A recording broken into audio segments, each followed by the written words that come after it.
Hello, somebody. Before we start today's show, I wanted to let you know about a podcast called Battle Fatigue. It's a new show from the same folks that produce this podcast, Large Media. We all know the experience in these bodies can bring a unique exhaustion. The Battle Fatigue podcast helps foster community for those of us who know what that's like.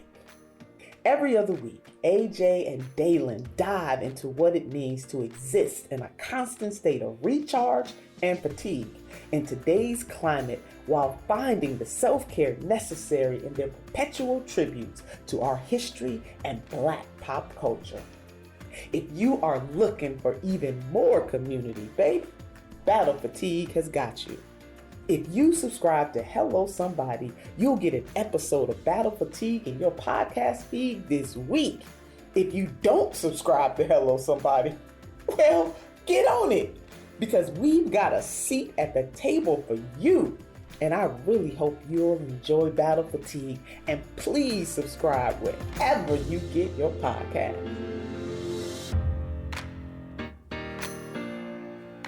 Okay, and for today's episode, I sat down with my mentee, Teffannie J Hale.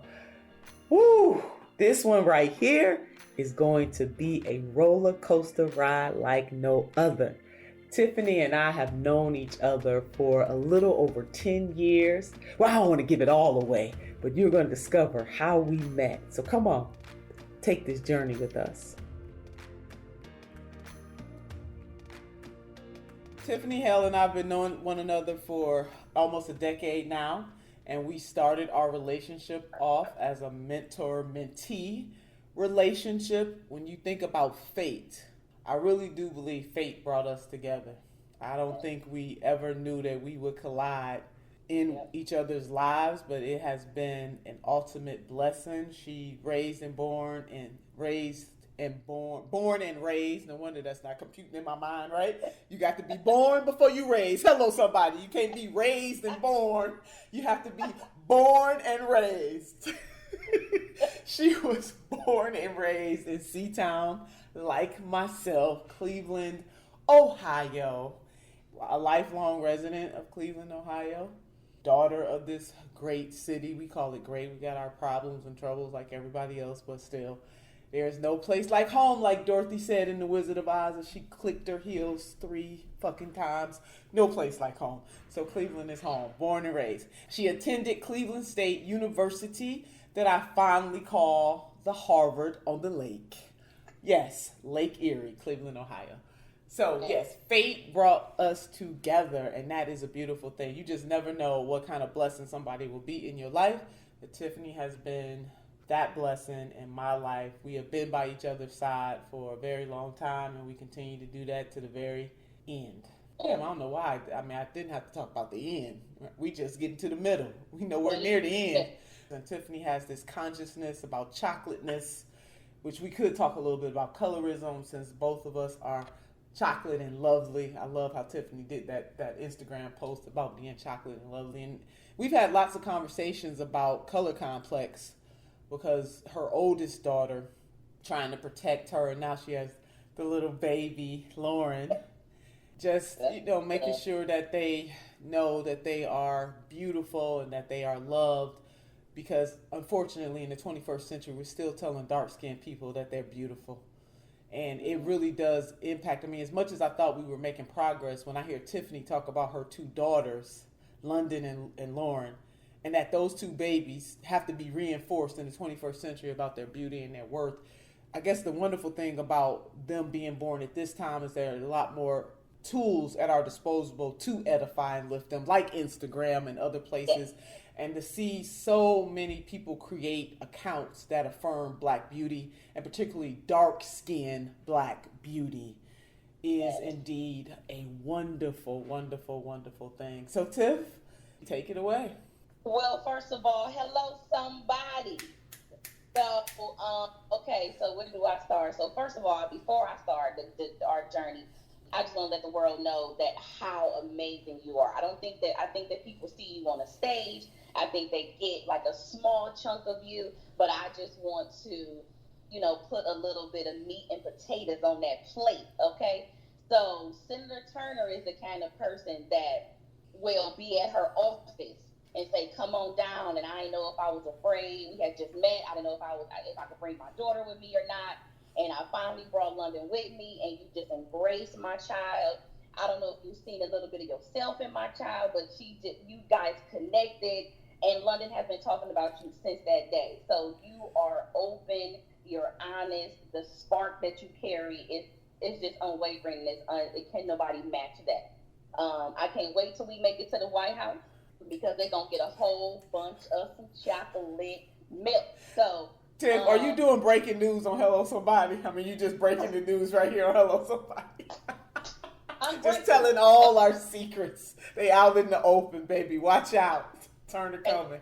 We can also talk about the power of Black Girl Magic, networking, having those contacts, having loyalty, and just, being able to connect, because that's what it was. The mentee mentor program had like an essay or like some type of, I don't know, like you had to get up and speak and say who you were, what you were doing. And I got up and I just was myself, and she said, and they had to wait to pair you with someone. So I had to wait. They said she's a state senator, she's busy, she go to Columbus twice a week. I was like, dang, what kind of, okay, this girl got it going on. She's going back and forth.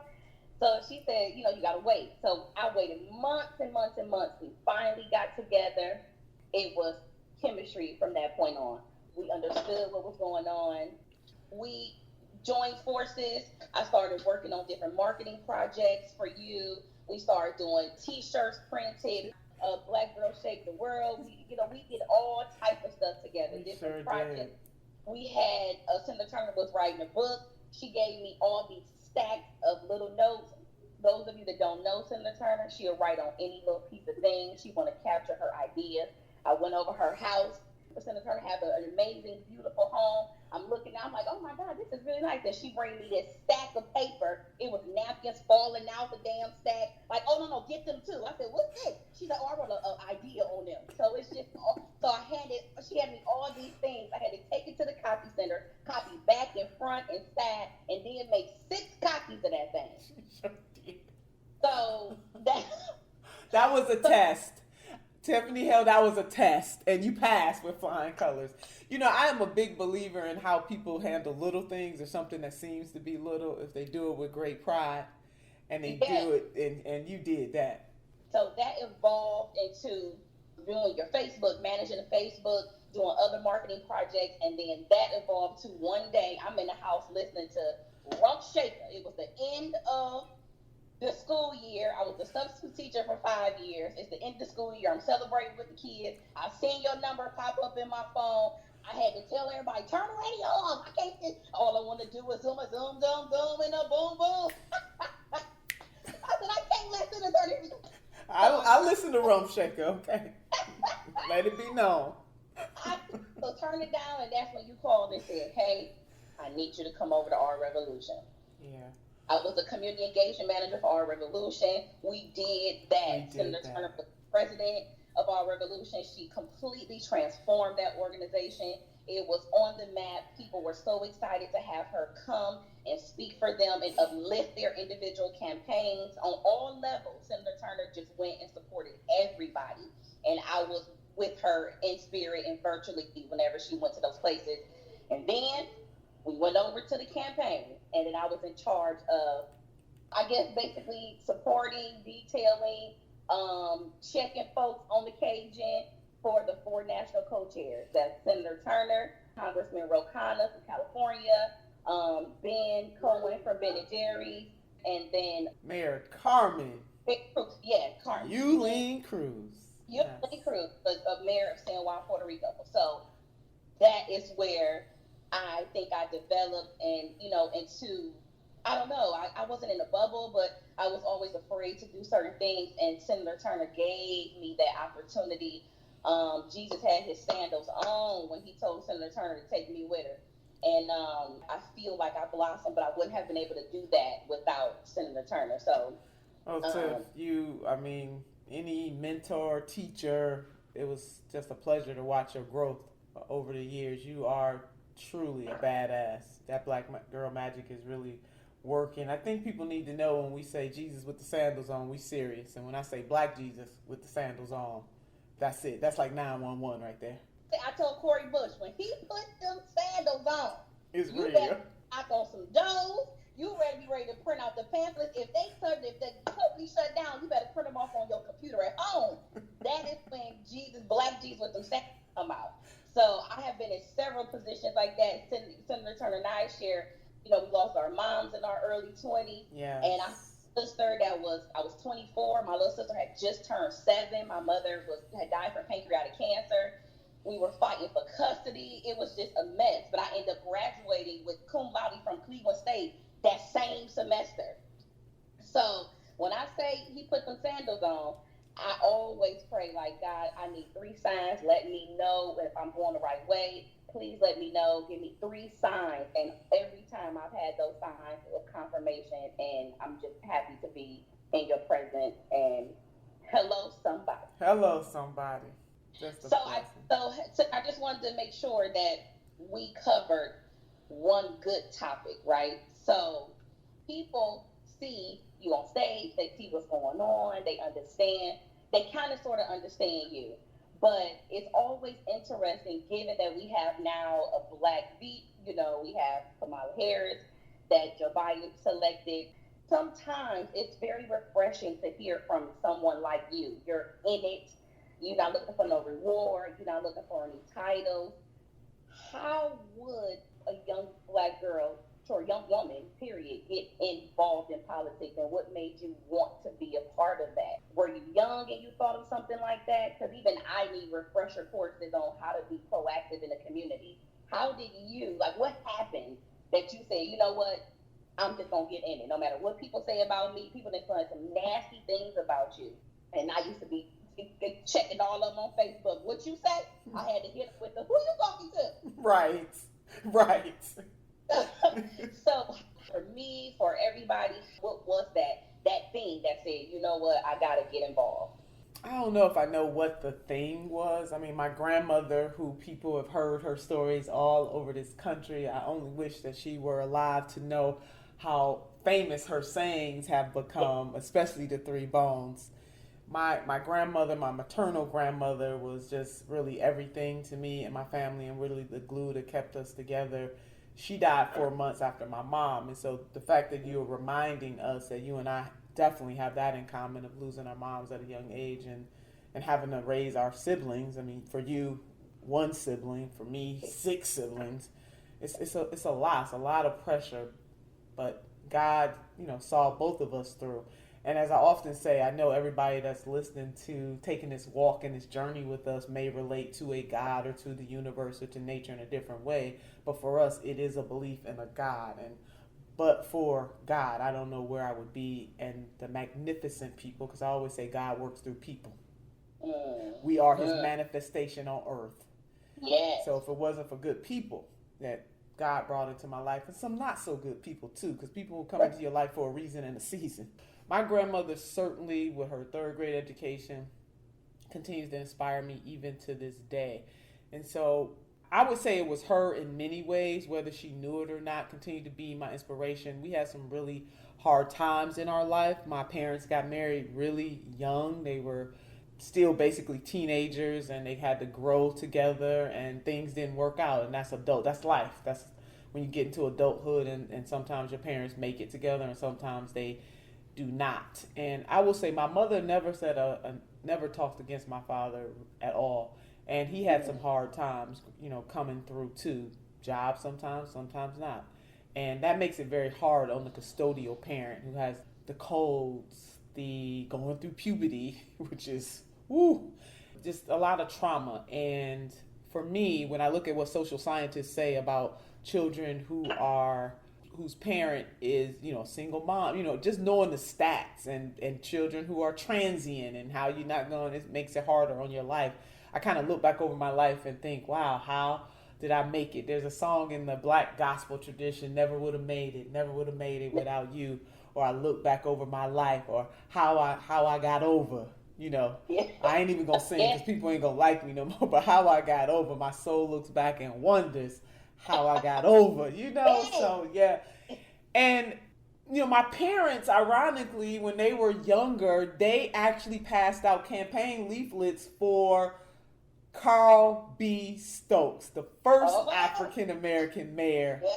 of a major city. Come through, Cleveland. Come through. See, Cleveland laid the foundation, baby. And maybe some of that kind of rubbed off on me in some way. So it's not just even one thing that I could point to. There's a maelstrom of things that really impacted my life and caused me to go into the direction that I went into. I can't say, some people are blessed and they can say, when I was 12 years old, I knew I was going to do this and do that. I can't say that. God just ordered my steps. Sometimes the path was straight, most of the time it was crooked. Had to go all around the mountain on the rough side of the mountain at that. It wasn't nothing ever came easy for me. Nothing at all, not one thing ever came easy. Okay. With the exception, I would say, I was going to say loving my son is, as you know, I talk about him all the time. But I mean, in terms of where I've been and where I am now, and even at this level, new levels, new devils. The higher you climb, the harder it gets, the more the opposition comes against you. Yes, I think I'm like that too. I don't have a specific thing. I think the one thing that I needed to pay attention to, and I know I'm kind of hard on my daughter, like Michelle Obama said, we raise our daughters, we love our sons. I think that I don't have a son, so I don't know that to be true, but I know that I raised, London. My 3-year-old, she's just 3, but like I raised London, she's 9. And I think the fact that I didn't have that safety blanket as my mom, my friends, a lot of them were pregnant in high school. I was horrified. I was terrified of my mother. I could not. So, they had children. A couple of them did, not all of them. And then most of them went off to be very successful. But they had a blanket, like they would say, oh, well, my mom's keeping the baby, or they doing this, they doing that. My mother made it abundantly clear. If this is what you want to get yourself involved in, I got a place for you. Hello. So I was terrified of that. So I waited a while because I said, well, how am I going to prepare myself for life? So I think the one thing that helped me was, it just came out of nowhere, is to just be organized. And I know sometimes you always say, you need to get you a business and get people together and manage people. I sure do.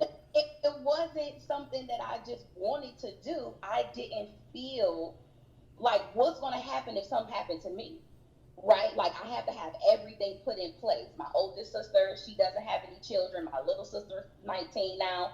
So, like, what's going to happen if so I need things to be prepared and set. I still made a bunch of mistakes personally, professionally, trying to figure things out. But that was like one of the things for me to stay organized and miss out on some fun stuff. So my question for you is, what were some things, not two things, but was it something that like kept you grounded? You knew that it's going to be tough. What was something that kept you grounded that you can always revert back to as your blanket?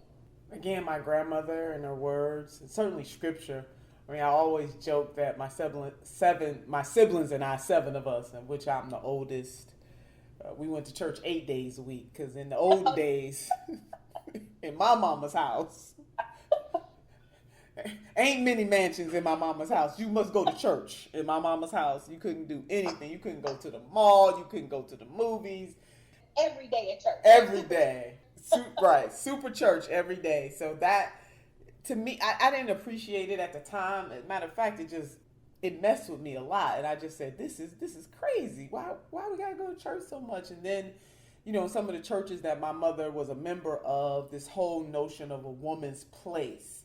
And that's kind of where I found my rebellious streak, in a way that I didn't believe all of this stuff. The Bible is a cultural document. It was written in a specific time, and the words and the practices, the behaviors are based on a certain moment in time and those cultures who interpreted what God had to say. And so I would always ask my mother, there's a scripture that says women be silent in the church, and if you have a question, ask your husband. And so I'm like, Mama, what's up with that? I mean, what, women can't talk in the church and they got to ask their husband? What if they don't have a husband? You know, I was just always, my curiosity just always got the best of me on things like that, and I never just went with that. It didn't make sense. And then some of the churches, the Pentecostal churches, women couldn't wear pants. If you wore pants or makeup, you know, they likened you to Jezebel. Like, who the hell is Jezebel? Sound like Jezebel she got to have a whole lot of fun. Jezebel get it in. Right. You know? But why? And then also the whole notion that for women, if you were single young woman, it was Miss, M-I-S-S. If you're married, it's M-R-S. And then I think the M-S is if you're widowed or professional woman or whatever, however. But you got 3 titles for women and just 1 for a man. I would question that shit too. This is ridiculous. So that streak, that womanish streak, was in me all along, and it wasn't that somebody sat me down and said that these things were wrong or to question them, but it was just innate in me to question those things. So Tiffany, I done went all around the block. I don't even know if I answered your damn question. All I'm saying is that my grandmother was certainly always a force in me, even in my darkest and hardest moments. I always lean on her words. I lean on scripture too. And my mother, in her own way, you know, even though she died at a very young age of 42, and she made so many mistakes that impacted her children's lives. So when I say I don't know how I'm here to this day, I really mean that. You know, my mother wanted to commit suicide. Yeah, she wanted to commit suicide. And I think my mother had some undiagnosed problems. I mean, I'm no doctor in that way, but just as I reflect, you know how sometimes you just have moments and you reflect on your life. But she loved her children, but it's complex. People are complex, and it's just really, really hard. And I'm really glad that my dad and I really do have a very strong relationship. You know, even though it didn't work out, but between my parents, and it was hard growing up. You know, he tried, and when I reflect, because now I have the reasoning to kind of look at how things happen and try to put the pieces together. I'm sure my mother was a handful.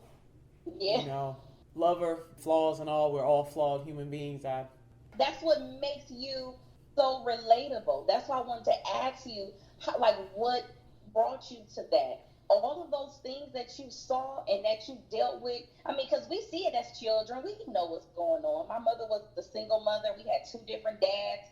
And my mother was angry, you know, and I didn't understand why she was upset. She wouldn't completely bash my dad, but she was angry, and that anger I didn't see it fully until I got grown, and my father came back into my life. He's been sober for 18 years now. Yes. He got sober on his birthday. And when I tried to help him that one day, she called and said, "Hey, what you doing?" I said, "Hey, I'm going to pick Daddy up." She said, "Well, why would you want to? He ain't do nothing."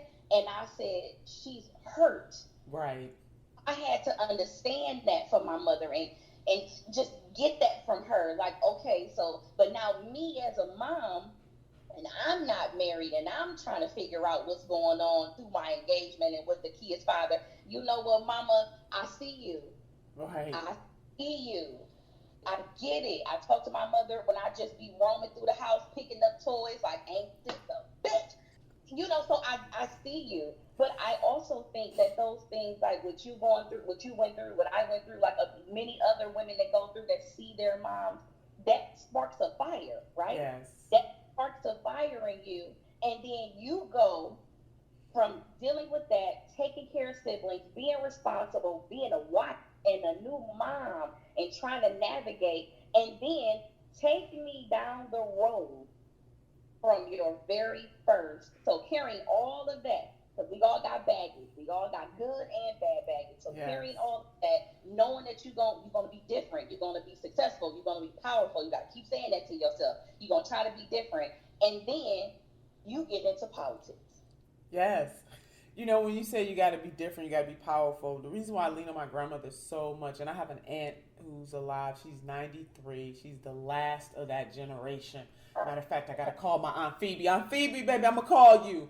You know, you gotta have them lists you have. You gotta have a list of what you need to do on your personal side too. Yeah. And we should call our elders and talk to. You know, I make it my business not only to call my aunt, but to call some elders who influenced my life.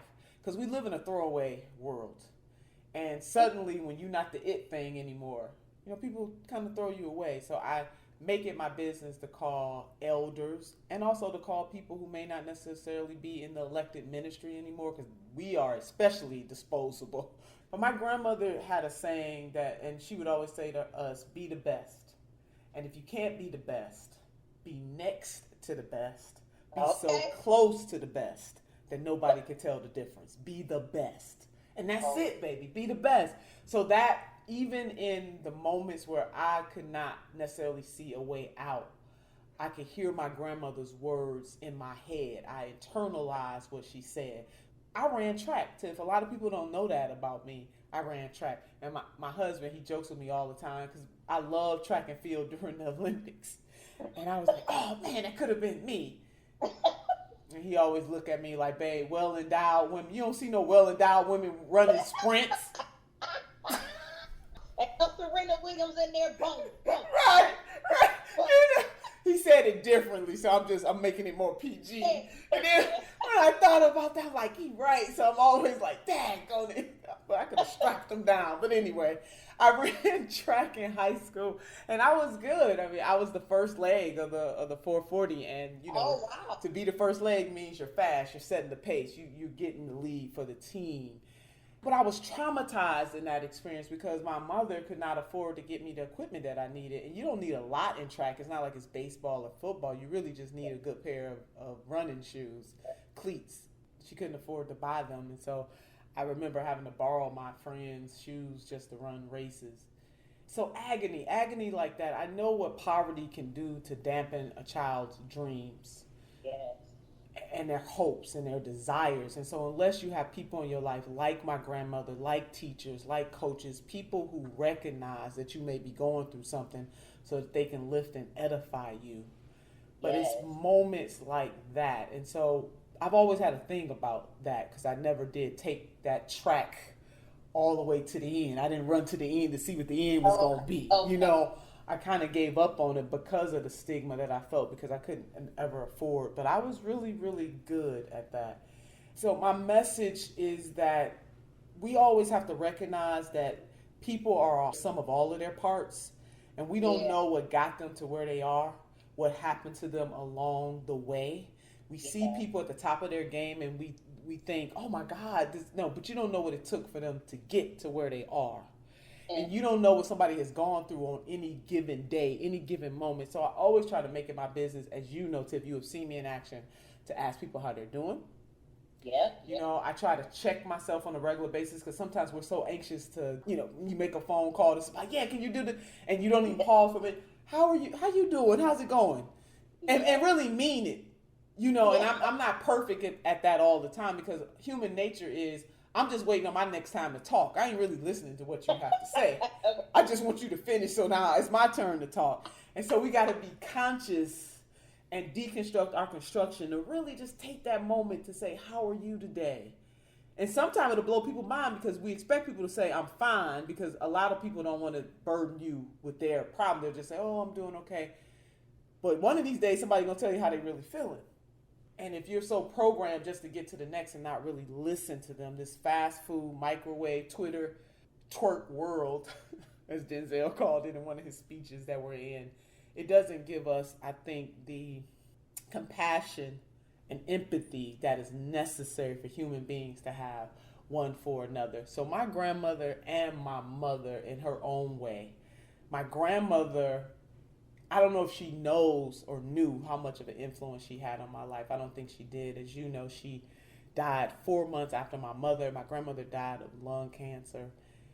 Different from my mother, she was in her 70s, and it was something we expected when she got the diagnosis. My mother died suddenly, like you know, your mom. I mean, it was just like, saw her that morning, that night, afternoon, I'm getting the calls, come to the hospital. She had a brain aneurysm. Was in a coma for a little while and then just gone. And I was 22 and my baby sister was 12. There's 7 of us, so 22 and 20. and 18 and 16, just like that. We all are 2 years apart, and it was just mind blowing. So I think about you. I think about my baby sister. She was 12, and so out of all 7 of us, she had the least time to spend with our mother. So I would give back everything. I mean, I would give back all of my fancy titles if my mom could be here today, with all of the drama and the trauma, just to have her here, to hug her.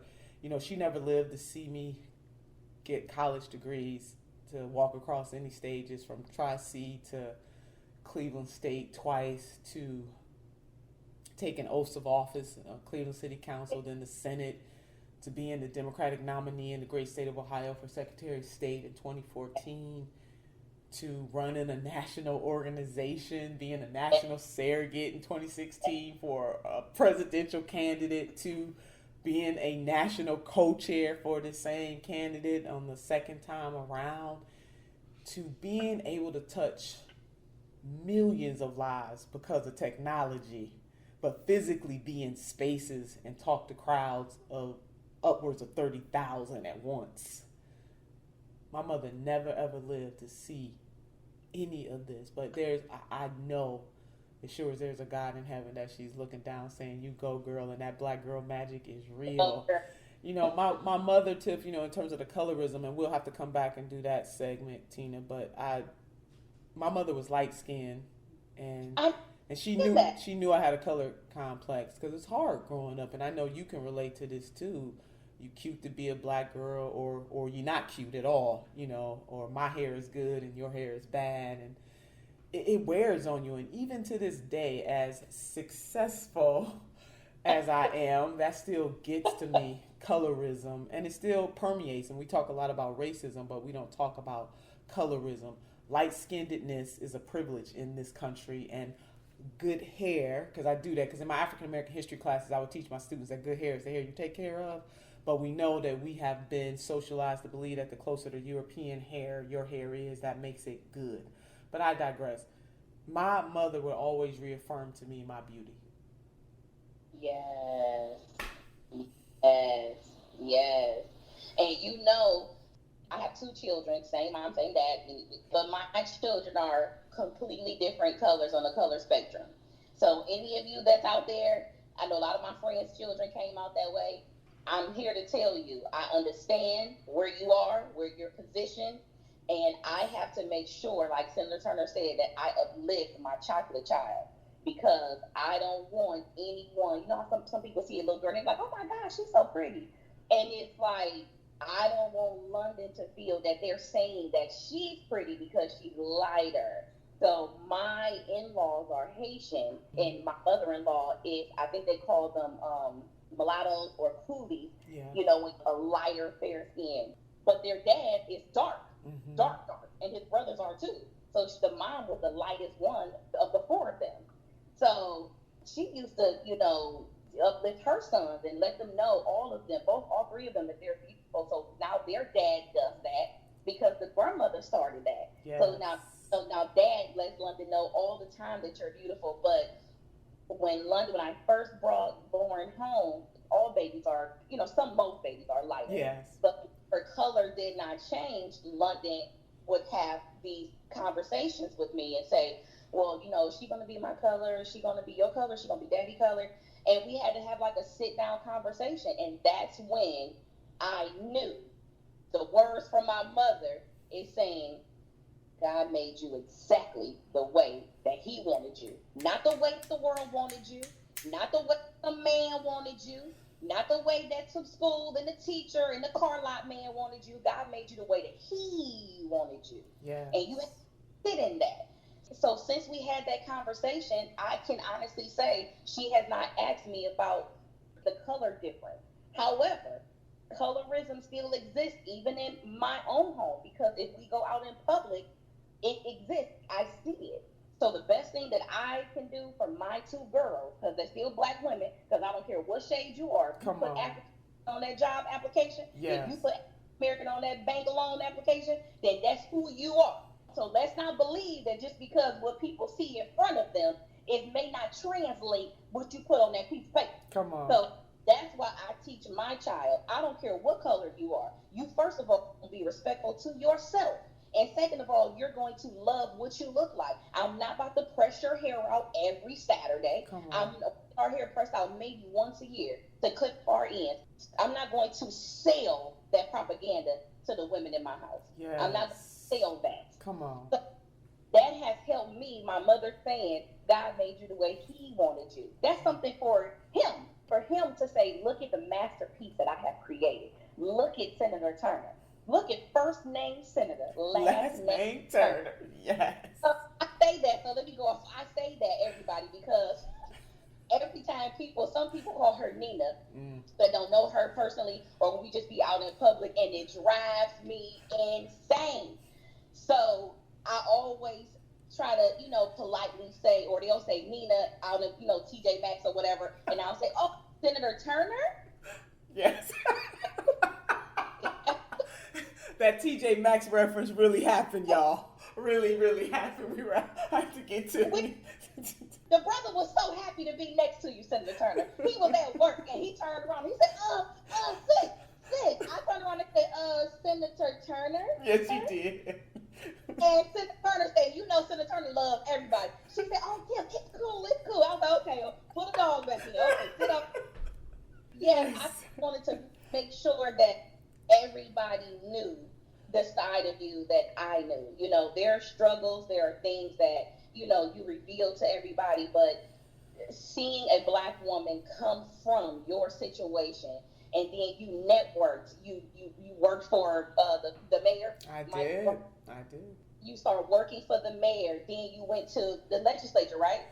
Professor at Cleveland State University, then ran for Cleveland City Council. First, lost my first race, ran again 4 years later and won. Yes. Becoming the first woman to serve my community certainly gives me no pleasure to say that. Not necessarily the first who was qualified, right, but the first that got the opportunity to serve in that capacity. And that's very important. We get giddy about the first this, the first that. What is a damn shame is that it's taking this long to have a first. That's what we must question. So, yeah, the first woman to serve my community, not on the city council in general, but just my community in the Lee Harvard area. And then when I went to the Senate, the first Black woman to actually serve in that particular seat as well. So, yeah, when I kind of look at it, we've only just barely scratched the surface, Teffannie Hale, but I'm glad that we have, and we'll have to do these regularly and pick a topic to explore. I want people to, I want to encourage their courage. That is something that is so important, that people are encouraged, not just in these moments, but especially moments like this. Yeah. So the takeaways that I received is, as growing from a Black home with my mama, you had to always be respectful to your elders, to your community members. I have a Mr. Roberts on my street. He got to be every bit of 90-some years old. And every time I see him pull out in that Cadillac, I get an attitude. I want to know where he going, how long he going to be there. I called the councilman. I said, hey, listen, are we making sure he got a mask on? So community is a takeaway. When you're in a community, and you're in a poverty-stricken area, and you just speak up for the people. My second takeaway is loyalty. No matter where you went, when I was with you when you ran for Secretary of State, as a loyalist to you, and it's a mutual respect, a mutual love for each other. Yes. Community, loyalty, networking, getting people involved with you and what you're doing. The last one is just not being afraid to take a risk. I saw that with you during the campaign, even though people knew how fierce you were and how honest you were, and Senator Turner looked out for everybody, every shade, every color, every platform, every level. Senator Turner took care of everything. Problems came her way, she handled them problems. So just being committed to that, and I think commitment is my last one. Do you have any that you think is, that you would say kept you going, like some themes or, terms? I want to go back to something we were talking about, I'm here to encourage your courage. That is something that I learned from my sister Rosario Dawson when we were on the campaign trail in 2016, and we were at a speech together, and she said those words, I am here to encourage your courage. My takeaway would be for people to understand that purpose, Mm. purpose, plan, and possibilities. Yes. If you understand your purpose to that own self be true, Yes. something, in many ways, I'm saying the same thing that your mother said to you, which is also the same thing that my grandmother said to me. When she said be the best, Yes. she basically was saying it don't matter what no other mofo say. Just be. Be. I am the best. You know, and I find myself saying that I am the best. I am, you know, Reverend Jesse Jackson said, I am somebody. You know, he was telling people to affirm who you are. Even the great Izana Van Zant said that I am, you know, is a force in the universe. There's a scripture in the Christian Bible when Moses asked, who should I say sent me? He said, I am. That I am. Come on. Tell him. Tell him I am that I am sent thee. Baby. Okay? That's it and that's all. I am that I am. So purpose, plan, and possibilities. Once you understand your purpose, then you got to plan your work and work your plan. And you're going to go through some stuff. You're going to have valley moments.